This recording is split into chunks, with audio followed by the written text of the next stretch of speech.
चित्रात्मक लिपि है। चित्रात्मक लिपि कैसे है? जैसे मान लो कि रो रहा है तो क्या किया कि आंख बना दिया और आंसू धीरे धीरे चित्र बना दिया, तो वो हो गया कि रो रहा है। अब यह पता नहीं चलता कि किस लिए रो रहा है, हंसी का खुशी का आंसू है या फिर उसका दुख का आंसू है। क्योंकि लिपि हम लोग पढ़ नहीं सकते हैं, तो इसलिए अनुमान लगा रहे हैं कि हड़प्पा जो है उसका कैसा था। अब आते हैं, अब तो क्लियर हो गया कि हड़प्पा जो है किस काल में आता है? आदि ऐतिहासिक काल में, ये बीच वाला में आता है। इसके बारे में हम लोगों का लिपि है, लेकिन हम लोग उस लिपि को पढ़ नहीं सकते। अब आता है कि हड़प्पा को पहले हम लोग सिंधु घाटी सभ्यता बोलते हैं। देखना पुराना किताब में लिखा है सिंधु घाटी सभ्यता। क्यों? आखिर पहले क्या होता था, जितना खुदाई होता था, बस्तित होता था, बस्ती होता था, वह सिंधु नदी के किनारे किनारे मिलता था, इसलिए उसको हम लोग सिंधु घाटी सभ्यता कहते थे। लेकिन क्या हुआ कि बाद में सिंधु नदी से हटकर दूसरे जगह भी बस्ती मिलने लगी, दूसरे जगह खुदाई होता था तो मिलने लगता था। इसके कारण क्या हुआ कि ये इतिहास वेताओं ने बैठक किया और यह निर्णय लिया कि अब इसका नाम सिंधु घाटी सभ्यता रखना उचित नहीं है, अब क्या इसका नाम रखा जाए। तो यह तय हुआ कि जो जगह सबसे पहले खुदाई हुआ है उसी के नाम पर अगर उसी तरह का सभ्यता अब जगह भी मिलता है तो उस सभी को सम्मिलित रूप से उसी के नाम पर रख दिया जाए। तो सबसे पहले जो मिला था खुदाई में वह है हड़प्पा। हड़प्पा हड़प्पा जो गांव था यह जो है पाकिस्तान में अभी पड़ता है, उस समय भारत और पाकिस्तान साथ में है। तो सबसे पहले हड़प्पा गांव में खुदाई हुआ था। हड़प्पा में खुदाई हुआ था 1921 ईस्वी में। इसका खोजकर्ता कौन थे? राखाल नहीं, दया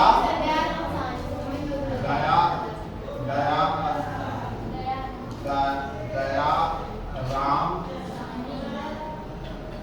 साहनी, ठीक है।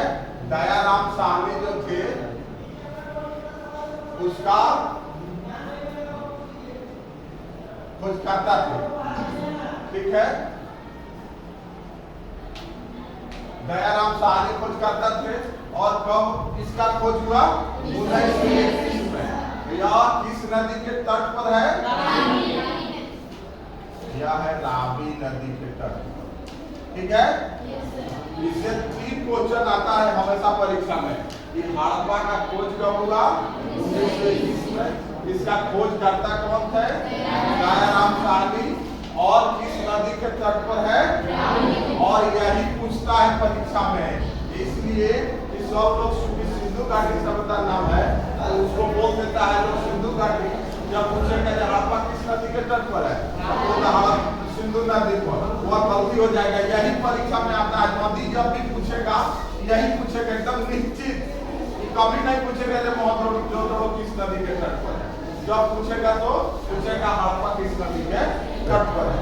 क्योंकि लड़का सब सिंधु मारता है, गलती हो जाता है, यह रावी होगा, ठीक है।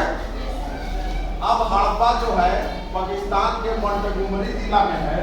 जो उसका खोज तो उन लोगों के लिए वो नहीं पूछेगा, पूछेगा कि हड़प्पा का खोज कब हुआ?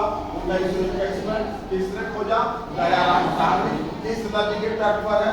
रावी नदी के तट पर। अब आते हैं मोहनजोदड़ो।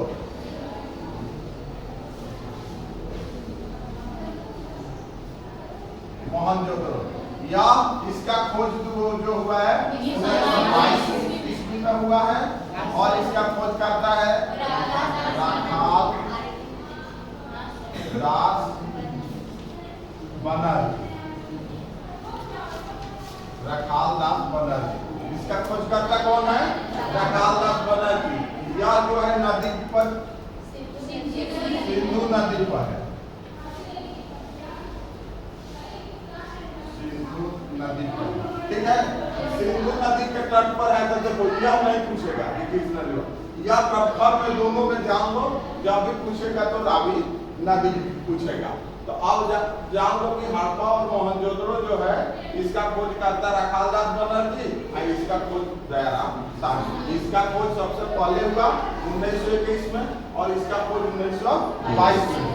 अब देखो कहीं किसी जगह पर क्या हुआ है कि जो खुदाई हुआ है वहां पर बहुत से जहाज, बहुत से पनिया जहाज, नाव फंसा हुआ मिला। ठीक है, उत्खनन हुआ तो तब बताओ, तुम अनुमान लगाओ कि अगर किसी जगह पानी जहाज और नाव मिलेगा तो हम लोग क्या अनुमान लगाएंगे, वहां क्या होगा? बोलो क्या हो सकता है अंदाज में? मान लो कि तुम इतिहास कहता है गया खुदाई करने लगा और वहां पर बहुत से नाव, पानी जहाज सब मिलेगा तो क्या बताएगा कि वहां क्या हो सकता है? समुद्र या नदी होगा? नहीं, वहां बंदरगाह होगा, तब न समुद्र होगा। नाव वहां नदी और समुद्र तो हो सकता है, लेकिन वहां बंदरगाह होगा, जहाज ठहरता होगा, तब न एक समूह में मिलेगा। ये भी हो सकता है कि 2-3 नाव मिला हो तो हो सकता है पानी में आ रहा हो, एगो धंस गया हो, लेकिन बहुत से अगर नाव एक ही जगह मिल जाए तो इसका मतलब है कि वहां बंदरगाह था, वहां नाव ठहरता था, पानी जहाज ठहरता था, तब न 10-20 मिलेगा। ये भी तो हो सकता है कि समुद्र मिलेगा, 2 नाव मिल गया, एक नाव आ रहा होगा तब तक भूकंप हुआ, धंस गया या किसी कारण से चला गया, तो वहां पर बंदरगाह था। ठीक है, तो हड़प्पा में एक जगह है जहां से बंदरगाह का चित्र मिला है, जो है वह है लोथल। पूछेगा कि हड़प्पा में बंदरगाह किस जगह से मिला है? लोथल से। यह लोथल किस राज्य में है? देखो बंदरगाह, देखो जहां बंदरगाह जो है, जहां पानी जहाज ठहरता है उसको बंदरगाह बोलते हैं, जहां हवाई जहाज होता है उसको हवाई अड्डा बोलते हैं। ठीक है, एयरपोर्ट अंग्रेजी में उसको बोलते हैं, और जहां बस रुकती है उसको बस अड्डा बोलते हैं। उसी तरह जहां नाव या जहाज रुकता है उसको हम लोग बंदरगाह बोलते हैं। लोथल कहाँ है? गुजरात में है। हाँ, लोथल कहाँ है?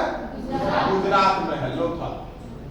ठीक है, तो पूछेगा हड़प्पा जो जगह है उसमें बंदरगाह बहुत हमेशा पूछता है परीक्षा में, जे बंदरगाह हड़प्पा सप्ताह में बंदरगाह कहाँ से मिला है? लोथल से। और लोथल किस राज्य में है? गुजरात में है। अब आते हैं कालीबंगा।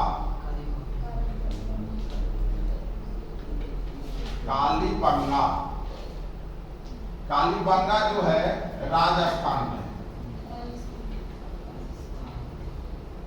कालीबंगा कहाँ है? राजस्थान में। यहाँ से क्या मिला हुआ है? जोता हुआ खेत।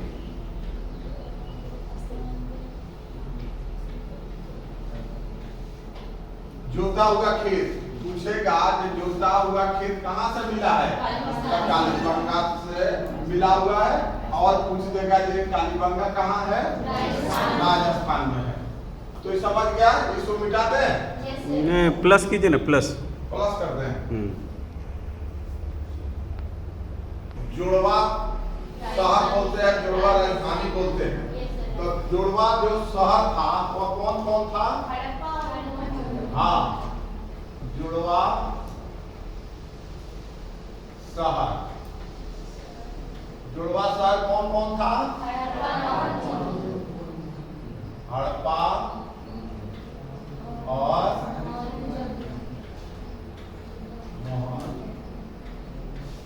मोहनजोदड़ो। 2 शहर था, हड़प्पा और मोहनजोदड़ो, जिसको हम लोग जुड़वा शहर कहते हैं। जुड़वा शहर मतलब हुआ कि एक ही तरह, जैसे जुड़वा लड़का होता है ना जी, तो दोनों का फेस मिलता जुलता है, तो मतलब हड़प्पा और मोहनजोदड़ो में दोनों में डिफरेंस करना बहुत मुश्किल था। दोनों लगभग शहर जो था एक ही जैसा था। ठीक है, तो हड़प्पा और मोहनजोदड़ो को जुड़वा शहर कहते हैं। इस सभी जगह को खुदाई करने के लिए उस समय जो कनिंघम थे उन्होंने प्रयास किया था। वही सबसे पहले बोले कि हड़प्पा शहर जो है इसको खुदाई करने के लिए दयाराम साहनी और राखालदास बनर्जी को नियुक्त किए।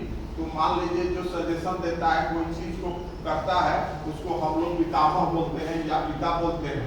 ठीक है, तो हड़प्पा सभ्यता का जो है, हड़प्पा का पितामह किसको कहते हैं? कनिंघम। कनिंघम जो थे वो हड़प्पा के पितामह कहलाते हैं। ठीक है, हड़प्पा के पितामह कनिंघम है।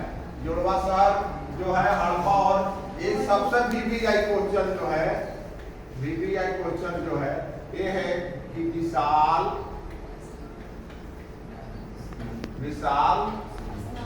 स्नानागार किस जगह से मिला है? नहीं, मोहनजोदड़ो से मिला है। वीवीआई क्वेश्चन है, बहुत परीक्षा में पूछता है। ठीक है, विशाल स्नानागार कहां से मिला है? मोहनजोदड़ो से मिला हुआ है विशाल स्नानागार। और एक देखेगा मूर्ति जो तुम लोग मेला में जाता है तो डांस करता हुआ या फिर हंसता हुआ या कोई रोता हुआ, तुम चित्र देखकर समझ जाएगा कि चित्र किस तरह का है। तो एक जो है नृत्य करता हुआ, नृत्य मतलब डांस करता हुआ एक कांस्य की मूर्ति मिली है।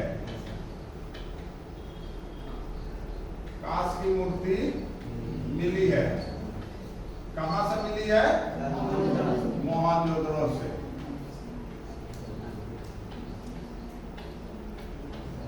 और ये जो विशाल स्नानागार है, तुम आजकल जो तालाब देखता है, तालाब के जो है ऊंचे ऊंचे पर मेड़ होता है ना, बांध रहता है, मोटा मोटा बांध रहता है, उस पर एक दो जहां तहां घर बना हुआ था। और बताओ तुम लोग अनुमान लगाकर घर किस लिए बना हुआ था?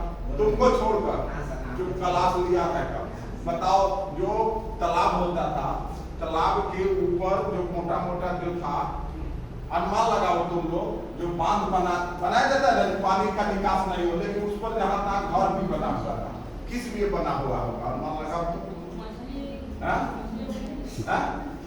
आजकल समंदर के किनारे भी, बीच के किनारे भी बना रहता है, बना दिया जाता है, इसलिए कि लोग जब उस समय हड़प्पा में जो था वहां पर सामूहिक स्नान होता था, तो लोग कपड़ा बदल के कहां जाए? इसीलिए अभी खुला में देखो, यहाँ का तालाब जो है खुला है। उस समय तो कितना विकसित था कि जहां था वहां पर ठहरने के लिए, कपड़ा बदलने के लिए जो है वह क्या किया था, वहां पर जगह बना दिया गया था कि जो है अभी जो खुला है लोग ऐसे जाकर खुला में अपना सब कपड़ा बदलता है, लेकिन वहां पूरा व्यवस्था था कि हड़प्पा के लोग कितना विकसित थे, अब समझ सकता है। हड़प्पा में जो है नाली का व्यवस्था, रोड का व्यवस्था बहुत उच्च कोटि का था। जो रोड था वह 90 डिग्री पर एकदम काटता हुआ था, समकोण पर काटता था। वहाँ की नाली की व्यवस्था ऐसी थी कि अगर एक बूंद भी कोई घर में पानी गिराता था तो वह नाली से होकर निकल जाता। अभी जो जैसे बरसात है तो अभी बहुत से कचरा शुरू हो जाता है बरसात होने पर। ग्रिल बनाया गया था सब लोगों को, मैंने कूड़ा कचरा से व्यवस्था रहने की। ठीक है, अब आते हैं कि इतना जो विकसित था। और सबसे पहले एक भारत में या जो जितना बड़ा बड़ा सब जगह है, तो सबसे बड़ा जो जगह था हड़प्पा था। लेकिन पूछेगा जब भारत में, इस बार आया था ये परीक्षा में, भारत में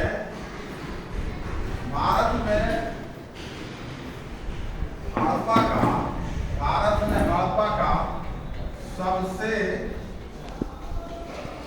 बड़ा जगह कहां था?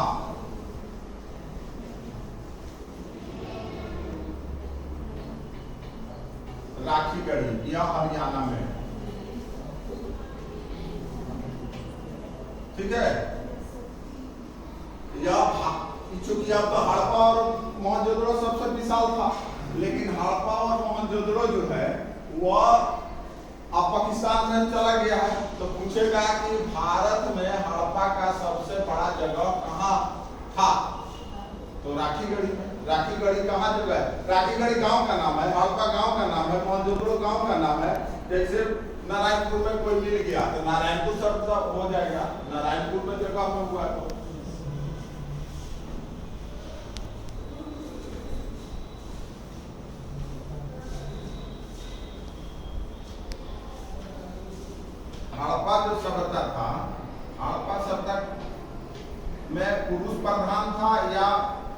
स्त्री प्रधान था। हाँ, तो उसको बोलते हैं हड़प्पा मातृत्व प्रधान सभ्यता था।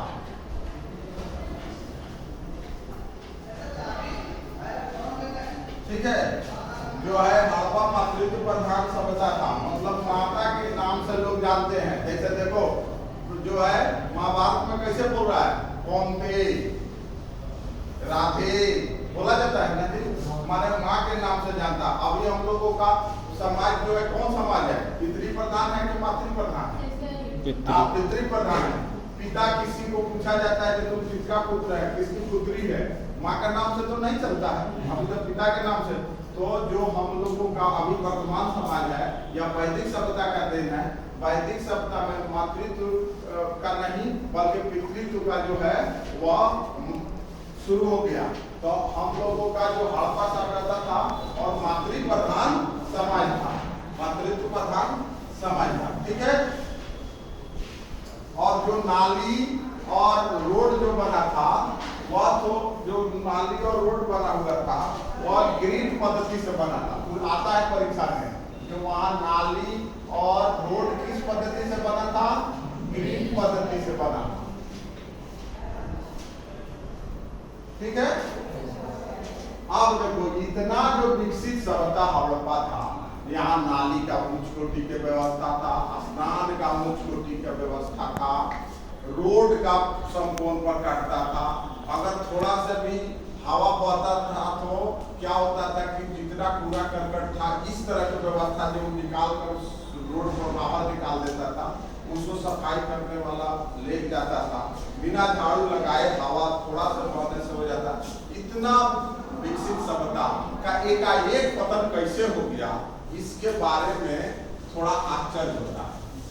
और इसके बारे में हड़प्पा सभ्यता का पतन कैसे हुआ, इसके बारे में अभी तक सही जानकारी किसी को नहीं। अनुमान के आधार पर सब लोग जानता है कि हड़प्पा का पतन कैसे हुआ। हड़प्पा के पतन जो है लिखेंगे कि हड़प्पा का पतन जो है, हड़प्पा का पतन का जो अभी तक सही जानकारी किसी विद्वान के पास नहीं है। ये क्वेश्चन आता है तुम लोगों का लॉन्ग में 5 नंबर में लिखने में, हड़प्पा का पतन कैसे हुआ। क्वेश्चन तुम लोग लिख लो, हड़प्पा का पतन कैसे, तुम लोग कल लिख कर लाएंगे, यही होमवर्क हो गया तुम लोग। हड़प्पा सभ्यता का पतन कैसे हुआ हम बता भी देते हैं, ये लिखना कैसे, केवल तुम लोगों को सजा कर लाना। हड़प्पा सभ्यता का पतन कैसे हुआ,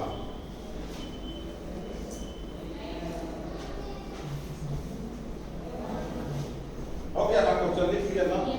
अब देखो हड़प्पा सभ्यता का पतन तो लिखेंगे कि हड़प्पा सभ्यता का पतन का अभी तक विद्वानों में को सही जानकारी प्राप्त नहीं है। इसमें अलग अलग विद्वानों ने अपना अलग अलग मत दिया है, इसलिए इसका सही जानकारी नहीं है। फिर भी अनुमान के आधार पर हड़प्पा सभ्यता के पतन के निम्नलिखित कारण थे। ठीक है, हड़प्पा का पहला पॉइंट नंबर 1 लिखेगा भूकंप, प्लस कर लीजिए ना, प्लस। देखो पहला कारण लिखेगा तुम भूकंप, भूकंप ऐसे डैश मारेगा, फिर लिखेगा ये हड़प्पा सभ्यता जो है में एकाएक भूकंप आ गया, जिसके कारण इतना विकसित सभ्यता था जो फिर भूकंप के कारण नीचे भूमि में दब गया, जिससे इस सभ्यता का विनाश हो गया। एक हो गया पॉइंट। दूसरा हुआ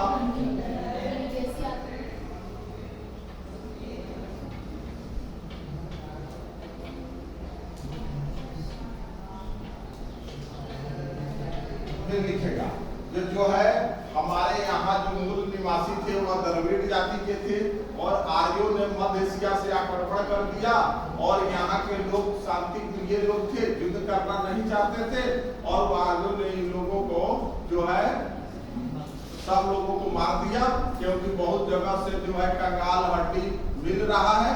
इसे पता चलता है कि विदेशी आक्रमण से इस सभ्यता का नाश हो गया। लेकिन विदेशी आक्रमण का अभी प्रमाण जो है गलत साबित हो गया है। इस नहीं विदेशी आक्रमण से चूंकि इतना लोग एक बार नहीं सब लोग मारा जाएगा और नहीं सभ्यता का नष्ट हो हो जाएगा। इसलिए विदेशी आक्रमण एक कारण है, लेकिन सबसे मेन कारण है वर्षा नहीं होना।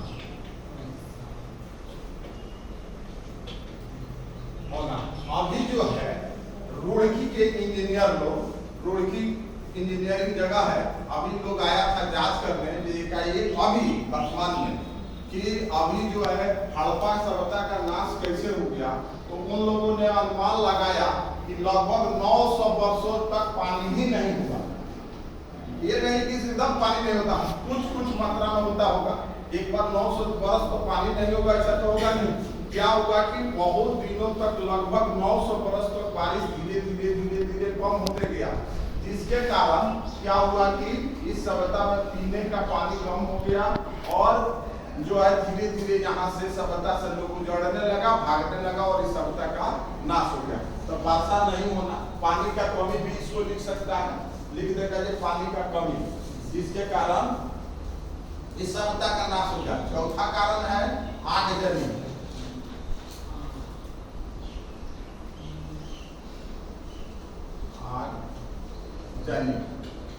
बहुत से वैज्ञानिकों का कहना है कि इस सभ्यता में जो है आग लग गया, जिसके कारण इस सभ्यता एकाएक इस सभ्यता का विनाश हो गया। ठीक है। पांचवा कारण होगा महामारी। महामारी मतलब हुआ एकाएक, जैसे अभी कोरोना तुम लोग देखा ना, हाल ही में आ गया था, इसी को महामारी बोलते हैं कि एकाएक जो आदमी पर आ जाए, जो पैसा बीमारी जिसका इलाज नहीं हो, और गांव के गांव लोग पहले चेचक होता था, जब से प्लेग होता था, हैजा होता था, जिसका दवा नहीं हो, और एकाएक बीमारी आ जाए जिससे उस सभ्यता का विनाश कर दिया। अभी कोरोना आया था ना जी, दवा का अगर खोज नहीं रहता तो आदमी का विनाश हो जाता कि नहीं, पूरा सभ्यता ही नष्ट हो जाता, एक दो आदमी कहीं बचता। उसी तरह उस समय महामारी आया था, एक ब्रेन का बीमारी था। ये क्या होता था कि ब्रेन में बीमारी होता था और लोग कांपने लगता था, कांप कर मर जाता।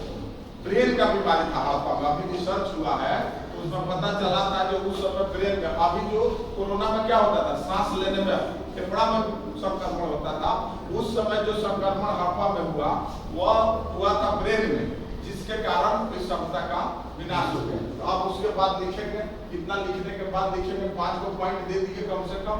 तो अब लिखेंगे ये उपयुक्त कारण को हम लोग हड़प्पा सभ्यता के विनाश के उपयुक्त कारण यही है, लिखने सीखो। निष्कर्षतः अब हम कह सकते हैं यही महामारी, आगजनी, भूकंप, इस बात को दोहराकर निष्कर्ष में लिख दो, जिधर 5 में 5 नंबर मिलेगा। ठीक है। हड़प्पा के लोग जो है, चूंकि विदेशी आक्रमण का कारण है कि लोग यहाँ युद्ध करना नहीं जानता था, क्योंकि लोहा इन लोगों को जानकारी में नहीं था। पूछता है कि हड़प्पा के लोग किस तत्व को नहीं जानते थे, लोहा को नहीं जानते, किस धातु का ज्ञान नहीं था, लोहा का ज्ञान नहीं था, तो लोहे से क्या बनेगा। तो इसलिए लोहा का ज्ञान नहीं था, इसलिए यहाँ के लोग को तलवार ये सब नहीं मिला हुआ, क्योंकि लोहा से तलवार बनता था। तो इस तरह पता चलता है कि हड़प्पा के लोग जो है, और हड़प्पा के लोग जो है व्यापार करते थे। व्यापारी पूछेगा कि हड़प्पा के लोग कृषि प्रधान थे या व्यापारी थे, तो व्यापारी माने करना इन लोगों का पेशा जो था व्यापार होता था, बहुत विकसित था, सभ्यता था। और इन लोगों का जो बताता था वह सब विदेश में जो व्यापार होता था, किस देश से होता था, ईरान, इराक और मिस्र। भारत का व्यापार हड़प्पा युग में किस किस देश से होता था, ईरान, इराक और मिस्र से होता था। ठीक है। और तब 2 चीज बता दिए कि हड़प्पा में जो है विदेशी व्यापार होता था, किस देश से होता था, ईरान, इराक और मिस्र से होता था। यहाँ जो है जो हड़प्पा के लोग थे वह लोहा धातु के बारे में इन लोगों की जानकारी नहीं थी, और मातृ प्रधान देश था, सभ्यता था। यहाँ के लोग व्यापारी थे, खेती कम करते थे। व्यापारी थे, तो हड़प्पा के पतन के कारण भी बता दिए, हड़प्पा के खोज बता दिए और विशाल अग्रगार बता दिए। इसे अब तुम लोग एक दिन दिखाए भी थे